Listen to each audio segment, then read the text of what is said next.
First things first, so when it comes to Hyrox, myself, I've come from a heavy strength and hypertrophy background, smashed bodybuilding, smashed weightlifting for numerous years, and that was something obviously I really enjoyed. It's why, I've got to the position that I have today when it comes to my lean muscle tissue, but I was never a long distance runner. When we venturing into Hyrox, over half of the event is going to be running. So, you do have to really start to program and implement running as your main form of training. I sought out Hyrox as a new challenge because I hadn't tested my performance, in quite a few years.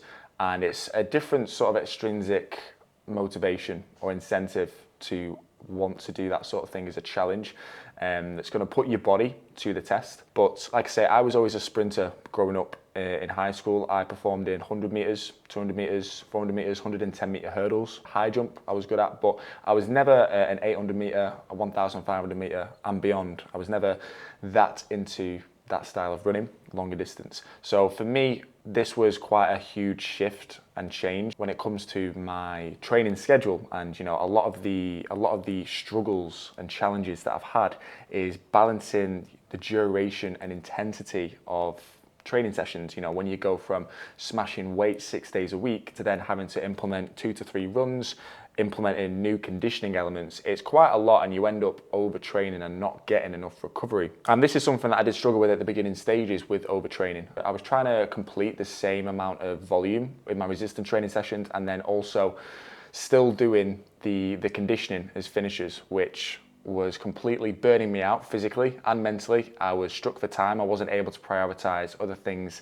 in my life, other work responsibilities, family responsibilities, life responsibilities. And that's why it's important to find the right balance, when it comes to your training. And the solution to that is, adapting the way you train, implementing some different advanced approaches such as supersets, drop sets, rest pause sets, giant sets, so you're able to do more in a shorter period of time and get more volume in per muscle group. So if you can box off a session in 45 minutes, that gives you then a good amount of time to implement some conditioning sessions that are catered to the muscle group that you've just trained. So you're getting enough recovery, you're not overtraining. Say if I've done a push session, I will finish with a ski erg. If I've done a pull session, I will finish with a row erg, because you have just trained the same muscle group. So it's only right that you focus on that particular conditioning movement, which is obviously very Hyrox specific, which you also obviously need to do. Obviously the ski and the row, they are pivotal when it comes to a performance in Hyrox,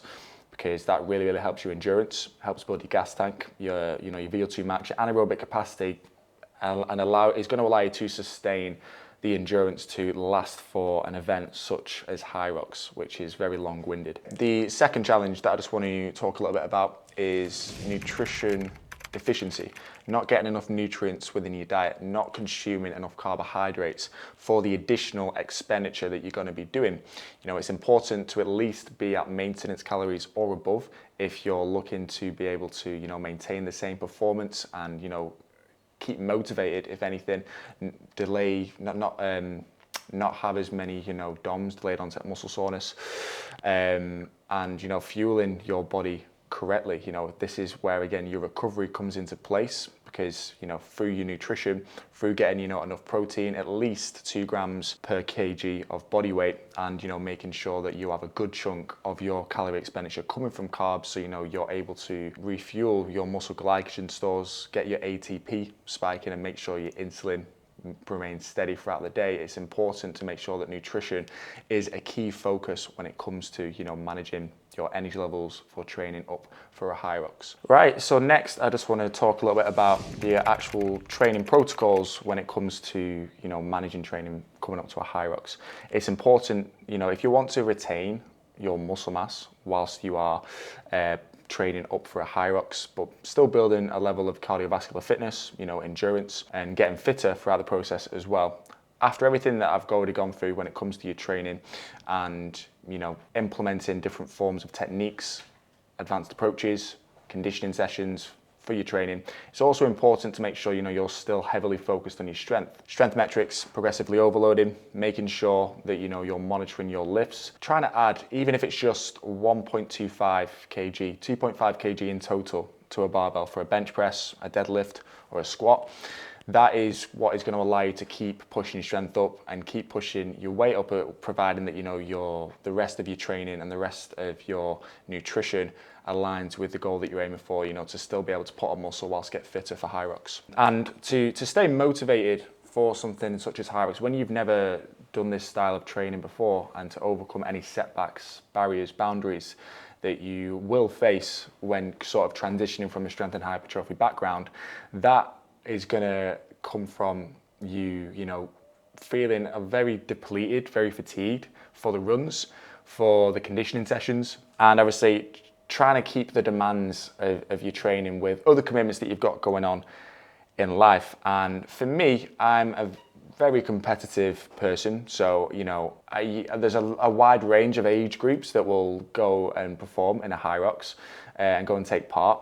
But with the sort of mindset, of trying to be more athletic, and from my previous background as a sprinter, I'm wanting to turn up and perform. So I think something that really motivates me and something that might help motivate you is to try and be a little bit competitive in nature for when you're actually going through the grueling sessions and monitoring your running pace. That's another thing that I just want to touch on when it comes to your cardio, and you're doing your interval runs, your base runs, treadmill sessions. It's important to understand in the first few weeks, get a good foundation and get a good baseline for what your current running pace actually is, because then again, you're going to be able to compare those over the course of how long you've been training up to that event, so exactly a rough ballpark of how much you've improved. And that's why it's important as well to do the Hyrox specific movements. If you've never done it before, you'll be learning on the day. It's going to be it's not going to be the best energy output when you've never done it before. So it is important to make sure that all movements you're running, you're getting every single condition element in, the sled pushes, the sled pulls, the wall balls on your leg days. And that leads me on to talking a little bit about a walkthrough of my current training split.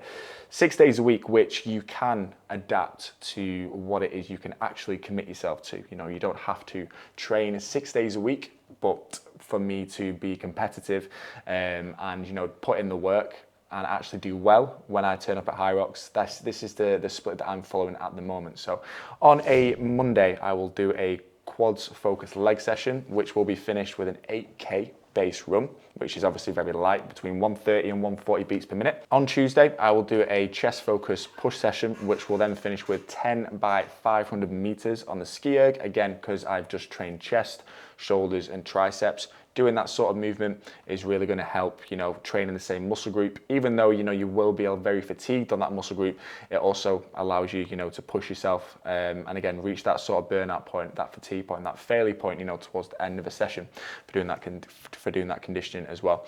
Wednesday, I will do a width focused pull session, so back and biceps, and we'll finish with effectively a similar sort of workout, which could be 10 by 500 meters on the row. In an official Hyrox event, the ski and the row will be 1,000 meters in total.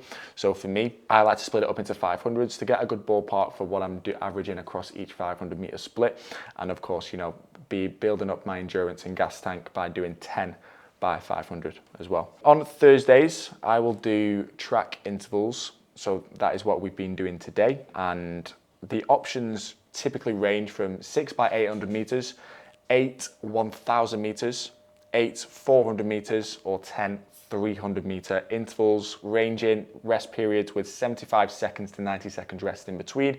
And that really just helps with your anaerobic capacity, building your VO2 max, and like I say, the endurance to sustain high intensities but for long periods of time. Friday, I would typically rest due to other work commitments. Saturday, I would do a shoulder focused push session, all right, which is obviously very shoulder focused, and finish off with treadmill intervals, which typically ranges with doing 2 rounds at a certain pace for 4 minutes, running 2 minutes, resting 1 minute, and then running 30 seconds and having, around 30-second rest in between each interval. So the work intensities and durations decrease, as do the rest periods. Sunday, I would typically do a pull session, which is thickness focused.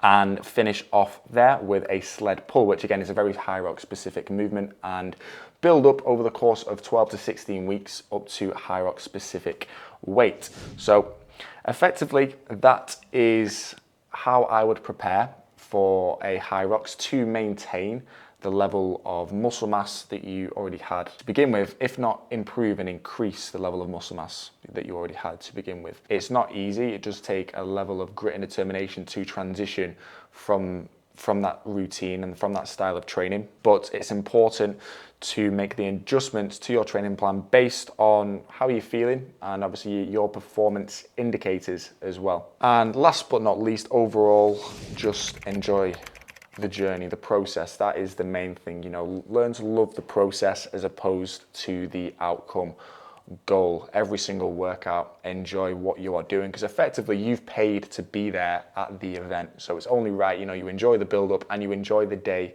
of the event. So if you are looking at booking in for a Hyrox and training for a Hyrox coming up, hopefully you've found some insight for this content, and let's get it.